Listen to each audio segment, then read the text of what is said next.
Assalamu alaikum, dear students. The current session focuses on sample texts from different periods of English language. The objective of the session is to give you a first-hand experience of observing the nature of texts from different periods of the history of English language.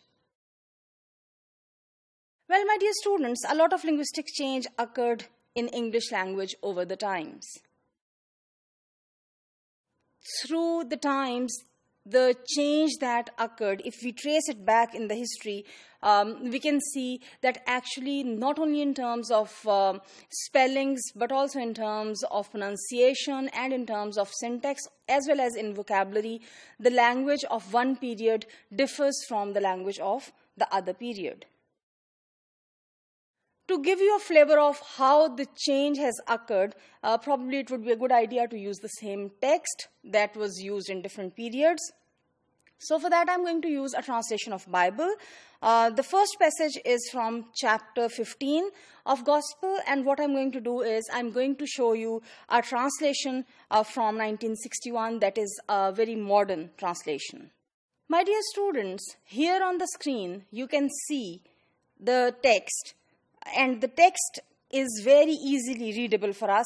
I would just read the first two sentences. Now the elder son was out on the farm, and on his way back, as he approached the house, he heard music and dancing. He called one of the servants and asked what it meant. So, the kind of language we use today every day.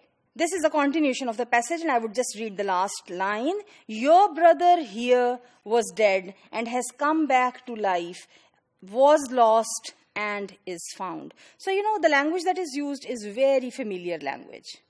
However, because this is a translation of a literary text, a kind of a certain unevenness of manner can be found in this.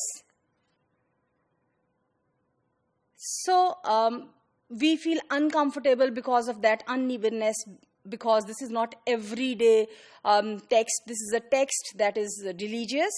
But since it is written in the 20th century language, we do not find any archaic words as such. Now, if we look at the same text from the 1611 version, on the screen you can see that. I would again read the first two sentences. The rest of the text you can read yourself. Now look at this. His elder son was in the field, and as he came and drew nigh to the house, he heard music and dancing. I would like you to notice the spellings of son, the choice of vocabulary, the archaic vocabulary, nigh instead of near. Notice the spellings of music. Notice the spellings of dancing. Still, I think we were able to read it. There was not any difficulty as such in comprehending the passage. However, of course, we were able to identify certain differences.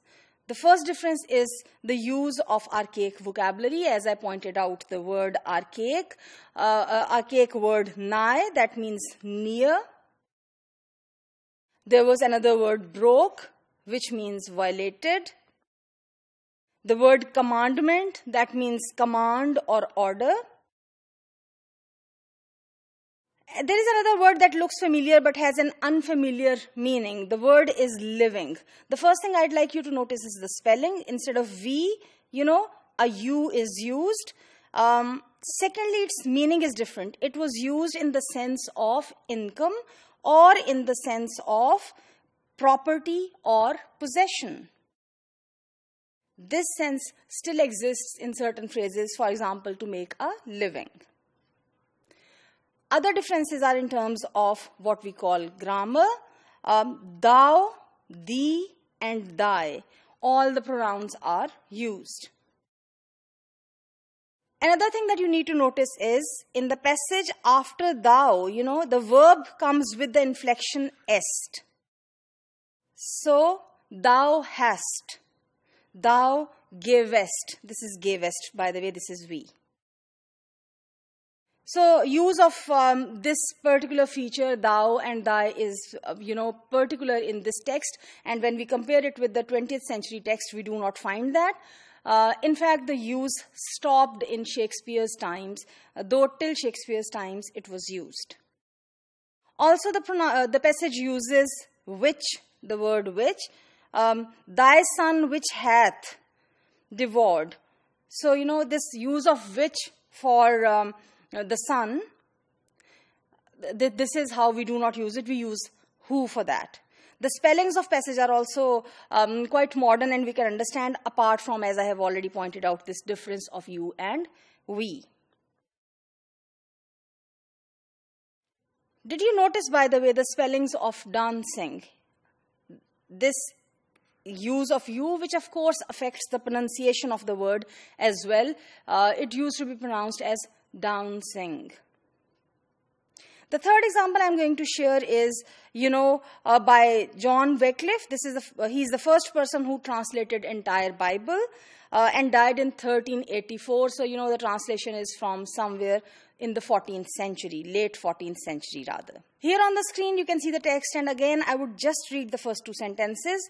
Fortheth his elder son was in the field, and when he came and nighed to the house, he heard a symphony and a crowd. Probably I was able to read it with a lot of fluency, but maybe you are going to find it difficult to read. But like many Middle English texts, you find this sign and this letter in it. This one is called a yoke. It was used actually in the Latin scripts and the Anglo-Saxon period. It was used in the scripts.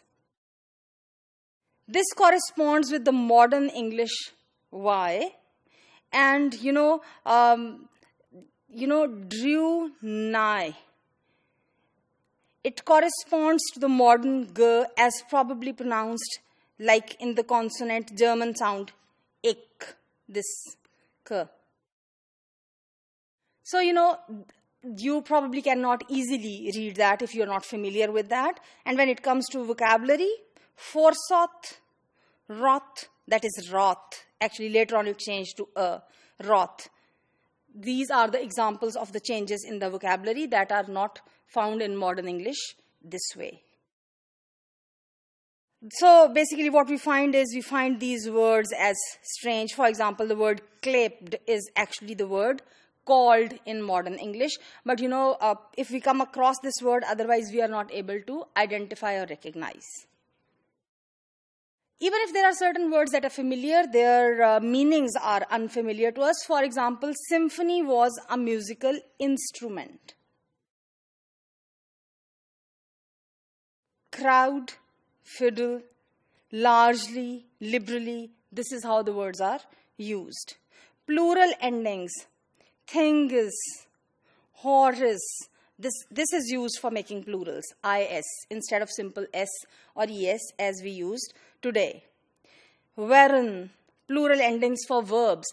Today we do not have plural endings for verbs, but in those times, be, been, were, werein, these are the plural forms. Past tense would have ide. So, a lot of inflections were used. Past participle would have common from come, founden from found. So, almost every word would have an inflection. And the final example is from the Norman, before the Norman conquest, the 11th century script. I cannot read this. You can just have a look at it. It is really difficult to read. Without assistance from specialists, it cannot be read. The symbol thorn, probably you can recognize. You already are familiar with this sign. The symbol ash also, I hope you are familiar with, but otherwise it's very difficult to read. So, I hope that these variations of the same text through the times give you an idea of how English language has changed in various ways through the times.